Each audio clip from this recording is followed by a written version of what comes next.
Hi, everyone. Thanks for tuning in. And for this issue of Parcel Post, we are sitting down with Dutch photographer and storyteller Anke van der Meer. Her work is rooted in the idea that stories create connection. And we're going to have a conversation about process and the quiet power of everyday life. Anke, thank you so much for coming and talking to us. Well, thanks, Vince. Thanks for having me. Excellent. And so before we dive in, can you just tell us a little bit about yourself and tell us how your path led you to the world of photography? Well, that's an interesting one. And I shall not make it too long because I started when I was 35 with Photo Academy here in Amsterdam. And before that, I studied English and American studies. I went abroad and worked for Habitat for Humanity. And then when I was 35, I was working as a teacher. And I thought, well, I have a feeling there's more for me. So that's when I started studying photography. And for a while, or actually for quite a while, I worked as a photographer for editorials, magazines. I took pictures of famous Dutch uh, men, mostly. Uh, so it was famous men are drinking beer, famous men have a hobby, famous men in their bedroom. That was what I did, and I liked it, but I also thought there should be more in Mm, photography, which is telling a story instead of just making a picture. At least mm, that was more for me there.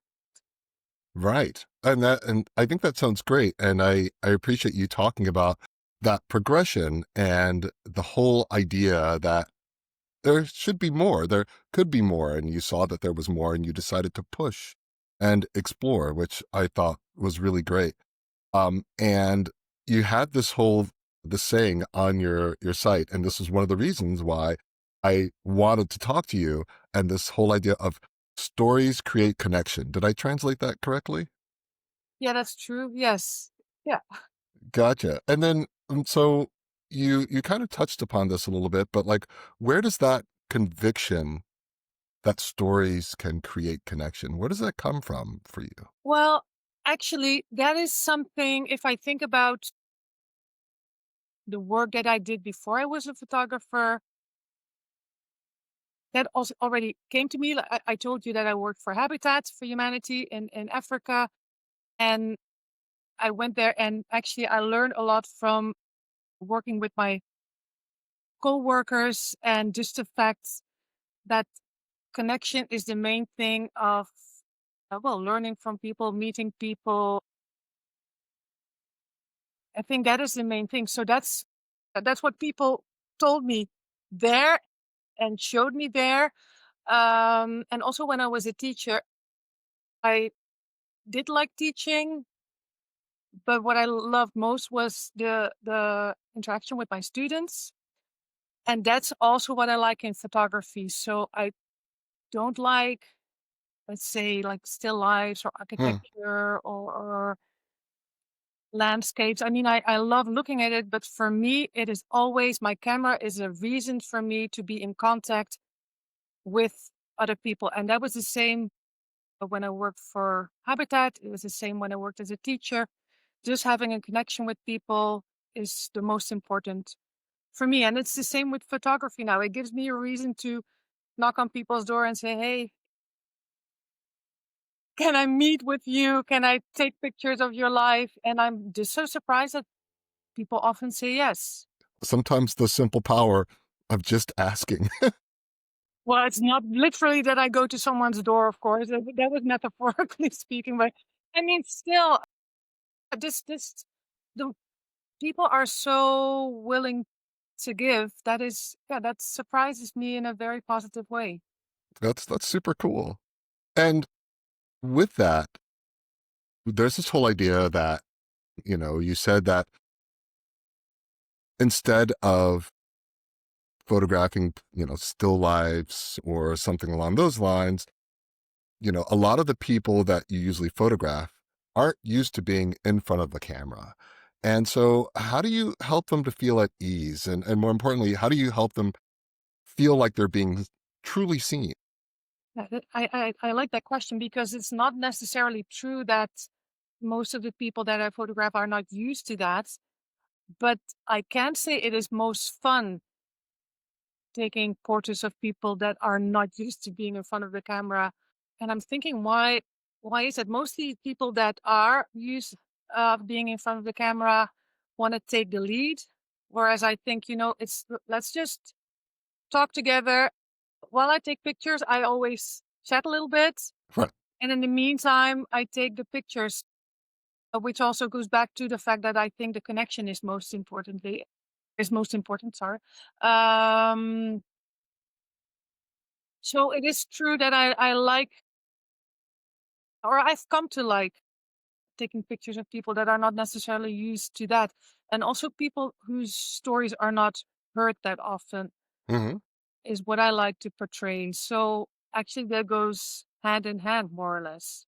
And we've talked about the stories that create connection. And one of the things that I love is the fact that there are usually stories, there are usually words that accompany your images. Um, what comes first? Is it the story? Do the images drive the story? Are they done in tandem? Hmm. Well, that's one to think about. Actually, I think it is the image first, the image that comes first. Yeah, because I do write articles that go along with my stories, but mostly I take the pictures, and the projects that I do are often like long-term projects. But then, I keep like a diary in which I write down what has happened or what happens when I visit someone. Oh, And wow. it's always, there's always a story in every time that I meet someone.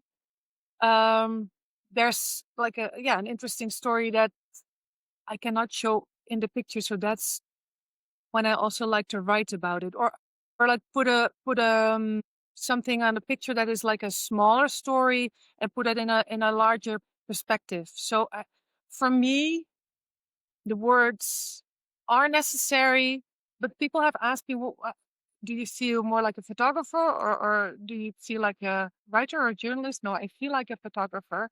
Hmm. That's what comes first. But I also like to write. And I Gotcha. think that adds to the pictures. I absolutely agree. And it's interesting. My career has primarily been a visual one. It's been design, it's been creative direction, things like that. And I think that people will be surprised to learn that, as you know, I also love to write, and I also keep a journal. And a lot of times I believe that thinking about the story and thinking about, looking at like the written word is something that helps that for me, it helps me to shape the look. It helps me to shape the visuals because there is that connection there, and I totally said the word connection and stories, thinking about stories that create connection. But so I totally agree. And I think that is fantastic, especially the journaling, which I think is like a great way to just keep working that muscle, and it keeps you curious and it keeps you thinking about things that aren't immediately obvious when you're going and you're taking your photographs. So I love it. Here's another question. So one of the things that you mentioned, or that I read about you, is that you're drawn to inspiration rather than sensation. And again, this is something that you kind of touched upon at the very beginning of the interview. So how do you keep your lens focused on authenticity instead of spectacle? That's got to be a little bit challenging. That is a challenging one, but I put it on my own website, so I better have a good answer to it. No, But it's true because I'm always no, yeah, I'm always so surprised to I think oh, I should start differently. I feel that my curiosity kind of drives me towards my photography projects. Just like I said, being able to knock on someone's door metaphorically and ask, "Can I take pictures of your life?" Or and I'm just surprised that so many people don't do that, are not so curious, maybe, or don't ask about other people and are just living their lives. It's also that I'm just living my daily life with my daily routines, of course, but um, just chatting to someone at the bus stop, in the supermarket, that is something that I like, and there's always a little story that comes from that, and also like I don't know how well I was going to say I don't know how that is in the US, but I think there's also polarization in your country as well as there is in mine. Yes. But then I'm thinking of one example where I was in the north of the Netherlands and I met up with a few young boys and they were we just got talking, um, had a very nice chat. And also, always like to talk about politics. It turned Mhm. out they had different views than I did. I But s still, on a personal level, we had an interesting talk and we could also touch upon our disagreements a little bit. And that's I also took some pictures of them, which was good. But Mhm. I always think that, um, curiosity also opens my eyes, at least, for other opinions Mhm. and keeps me away from, like sensational uh, thoughts. I'm not Mm. saying this correctly, I think, but No, I hear you. does that make sense? Yeah, it does. I hear what you're saying.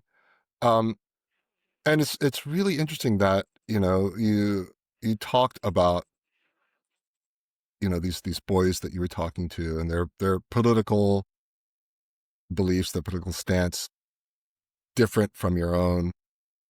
And yeah, you're right, where I am, it's currently an atmosphere uh of real polarization. And the one the one twist on that is that, it's so refreshing to hear you talk about opening up and engaging in that conversation. And here it feels like the polarization is so entrenched, it's so calcified that it's become very difficult to have that kind of dialogue because there's this widening gulf. So, hearing you talk about going in and you are talking to them and you realize that you and the people that you're talking to in the example that you just talked about are like on different sides, so to speak, but still having that conversation. It's really interesting, and it's really refreshing. and and it should not be, I'm going off into a rabbit hole here, so I'll just stop, and I'll just say that it's become much more difficult to have those kind of conversations here, so. It is true, but to me, it's also um, somehow is also linked to living in the southern part of Africa, where I had to adjust, and I was the outsider. Which is also, of course, when you're a photographer, you're also the one that's looking to the world, of course, and you're also a little bit standing outside. But Mhm, also being a teacher where so many different kids are in one classroom. So when meeting these boys, I thought, well, I just look at them on a level like, okay, they could have been my students, and mhm, tell me something about your life. How are you? And then maybe a few days later, I'm working on a project about. I do a lot of project about people that are refugees. mhm. Oh, yes. So I'm walking through my home city with 5 14-year-old boys that fled from Eritrea. So that is, well, a contrast, but at the same time, it's not a contrast because it's both young boys, young men, and how Right. are they different? They all are happy when they see a football, so to speak. I don't want to generalize, but Right. But I hear what you're saying. we are not so different. I Uh-huh. think that is my point, even though there's so many differences, but I'm always happy. I always feel happy that people give me a little peek inside their lives. Um, and I think that is something that when I talk about not wanting to be sensational, that's what I try to give the viewers of my photographs. Hmm. I think that's it. Right. And then Gotcha. I have another example, Oh, yeah. if I may. Sure. Um, that was an exhibition that I had, well, I think was it 2, 3 years ago, and I did a long-term project with about 3 Ukrainian women, Hmm. and I showed the pictures, and well, so some lady looked at it and she said, "I love this, and I also love how Ukrainian refugees are just joining the workforce, trying to be part of society." And I said, "Yes, that's true. It's amazing." Right. I heard the comma, of course, because then she said, "Yes, it's so unlike all the other refugees." You heard the And then comma. I said, "Well, actually, that's interesting because I'm doing another project about Afghan family, um, where the father is waiting for the papers to be ready because before that he cannot work. And there was Hmm. another arrangement for Ukrainians because they were from Europe and Afghans were not from Europe. I don't know. I don't Mm. know why there is a difference, but Wow. it's a political issue. So just the whole point that she said, yes, these people work and are part of society because they are from Ukraine, and these are from Afghanistan or Mm. Syria, and they do not work.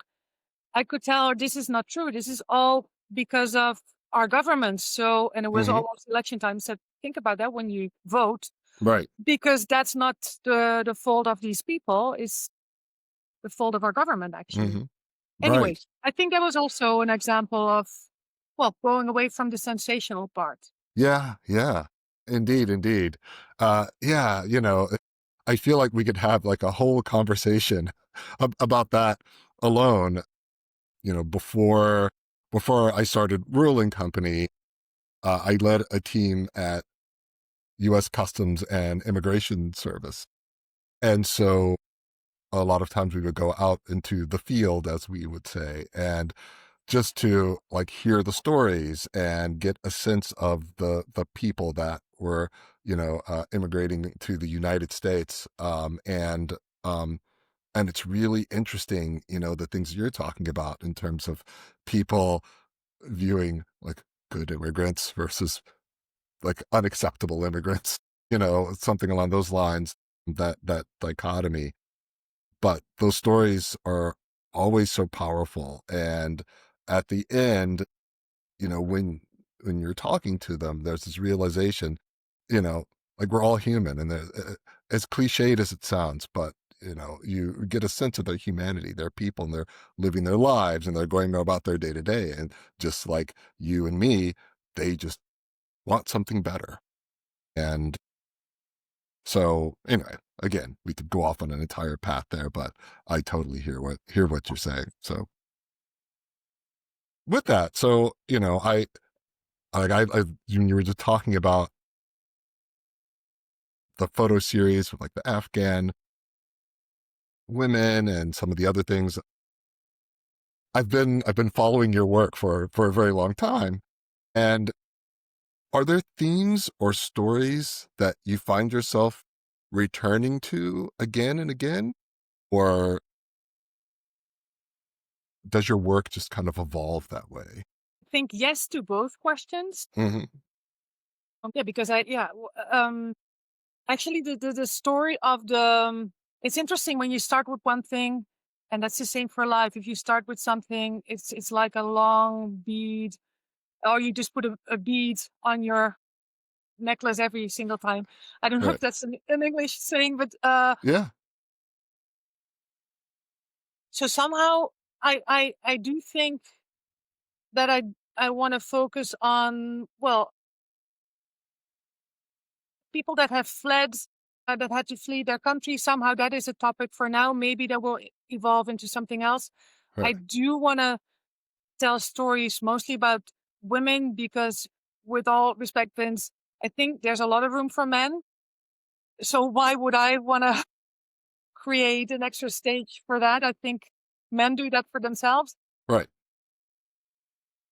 So that is something that I like to work on. And then also, that's also something that I'm well, struggling bit a little bit. I also like to go abroad and make stories there. Hmm. Hmm.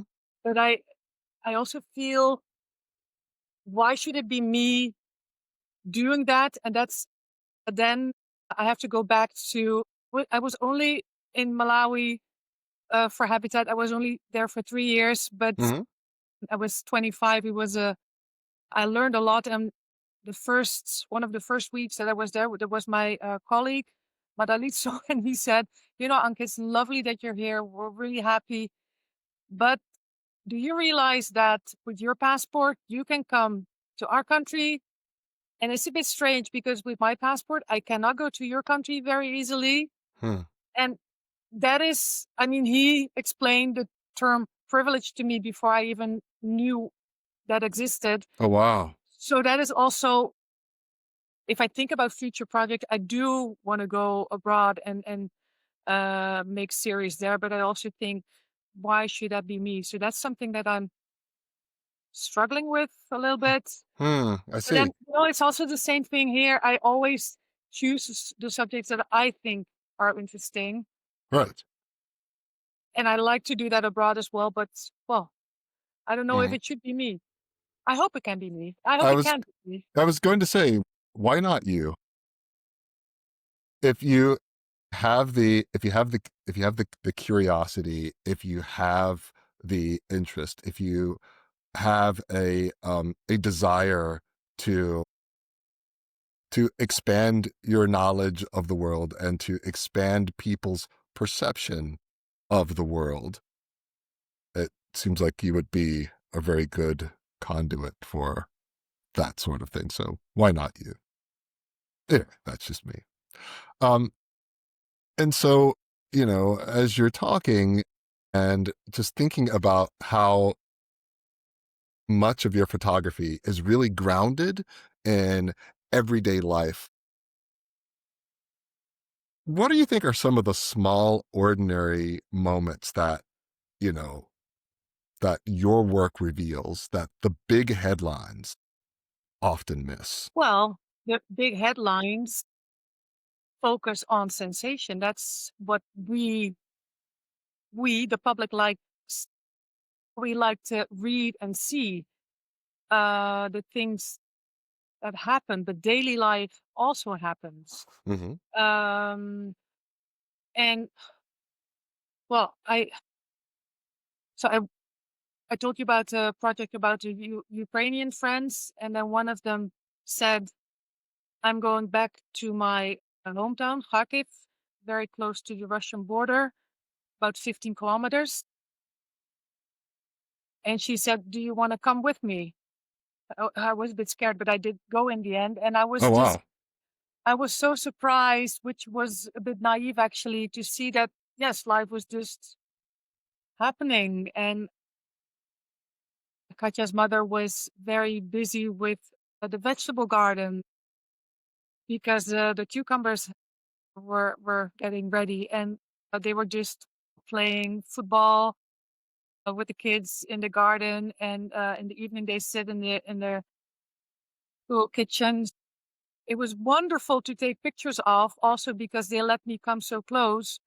And I also thought, okay, so this is just life as it could be anytime. But the big difference is that you hear the bombs and the rockets going over in the Wow. meantime. Um, and everyone is dressed immaculately. uh, with their hair done and their nail polish, and Right. all the women look amazingly beautiful. And I asked them about that, and they were like, "Yes, of course. Why should we not take care?" By that, I was like, "Oh, there's a war. Right.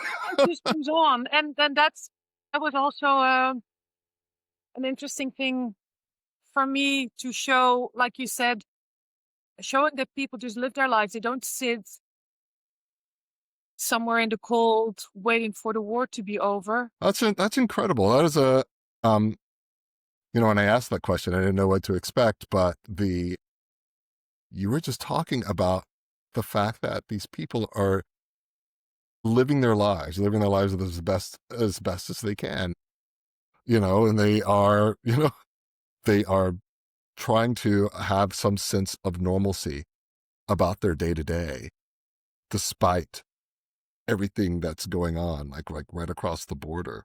That is that's definitely something small that like the big headlines miss.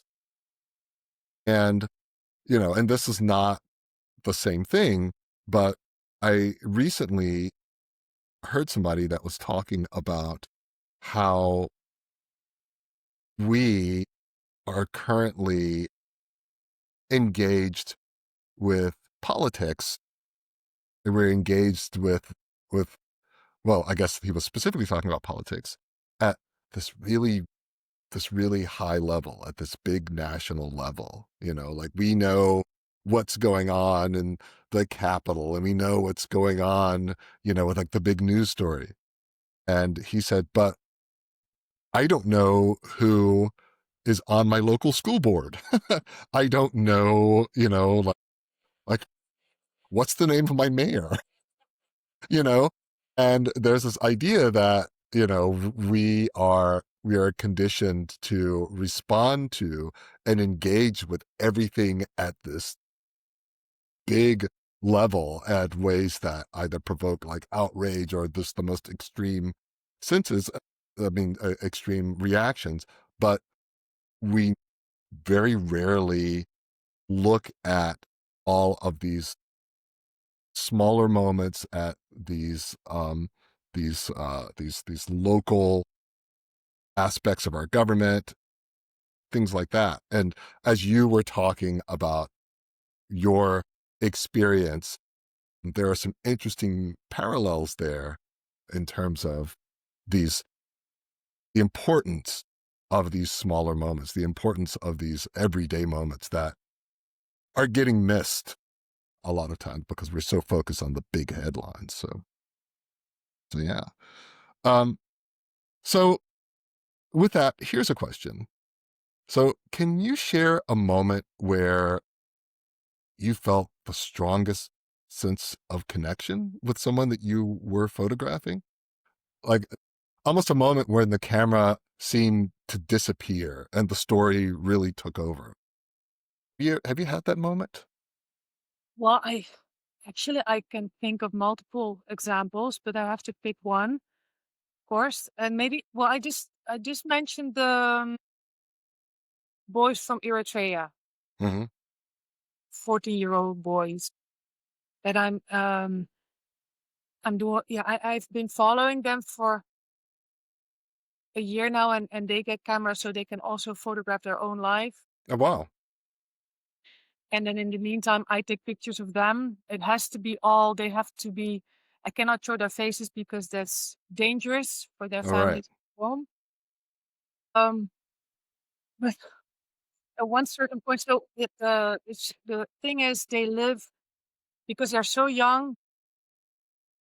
Usually, they should be in a foster home because they are here by themselves. They're without their parents, without their family. So they should be with a foster family, but there is a lack of that. So now the new thing is that local governments find larger houses to have like 10, 12, 14, well, mostly boys. I was going to say kids, but mostly boys, well, so they can live there. I go to this one place every week, and I take pictures with these young boys. Anyway, so one time I came there on a Saturday, and oftentimes they are still in their beds by 2 o'clock in the afternoon, which is incredibly late for me. Oh, But wow. they have phone calls late at night with their families, so they just sleep in like other 14-year-olds Uh, do. Gotcha. So every time I have to go up to their bedrooms and ask them, "Do you want to come with me? Do you want to work on the project?" etc., etc. And then they, like last Saturday as well, I was just sitting there with two boys in their bedroom, and then the others join as well, and they sit there and they talk Tigrinya. I cannot hear what they're saying, so sometimes I ask, "Can you translate?"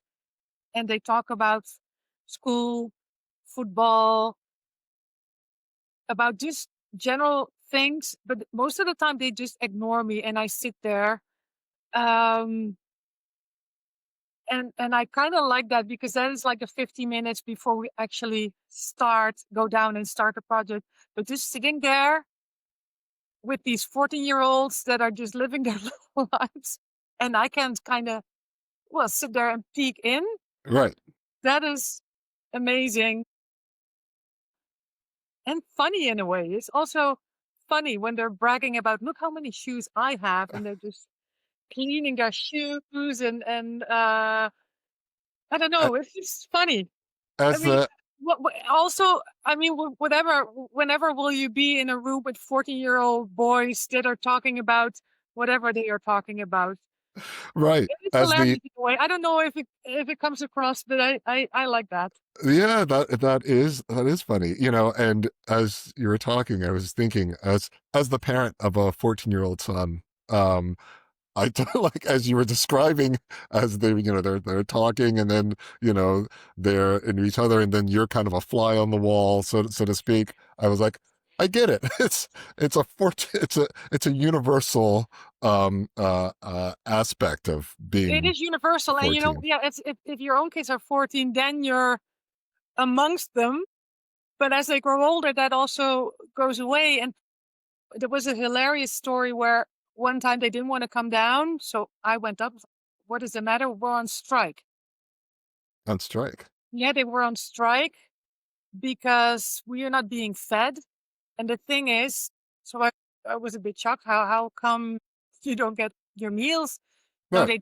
they do get their meals, but for breakfast they got bread with cheese, which is a very typical Dutch breakfast. Right, right.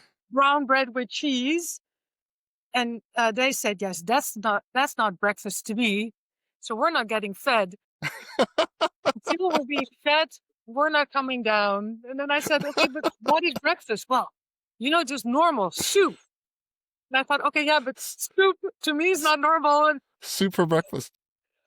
soup for breakfast. And then also, so my dear friend always tells me, okay, Anke, where did you go to this week? What country did you go to? So yeah, maybe last Saturday I was in Eritrea, where they have soup. And if they do have soup, they share it with me and they share it with everyone. So that's lovely. When people look at that body of work, how do you hope that it shapes the way that they see themselves or their community? Does that make sense? Yeah, it does make sense. I hope people, well, will think about their so-called neighbor, even though it is not their neighbor. I just hope that whenever they are on a train sitting across a Ukrainian, maybe someone from Afghanistan, Syria, that they do have a small conversation with them. Like I said earlier about, well, just chatting to someone on the bus. I think that enriches your life and also can take, well, maybe change your ideas about some things. Yeah, just look at other people and be open and be curious. Hmm. I hope that people will think about that when they see my pictures. They Right. will also do that for themselves because, yeah, I just meet a number of people, but everyone can do that for themselves. Are there any stories that you haven't told that feel particularly urgent to you right now? Well, there's a lot, of course, but maybe this is interesting, something that I'm working on now, which is actually a different topic. It talks about my great aunt, who became an American actually, and then she's the only Dutch Vietnam veteran. So I'm hoping to travel to the US to look into the files there and learn more about her story because she was born in 1920s on a very remote farm. There was not even a road. They had to cross by boat to reach the farm. Wow. And then for a woman in that time to not get married, but choose her own path, I think that is inspiring. And there's an American story that I want to look into.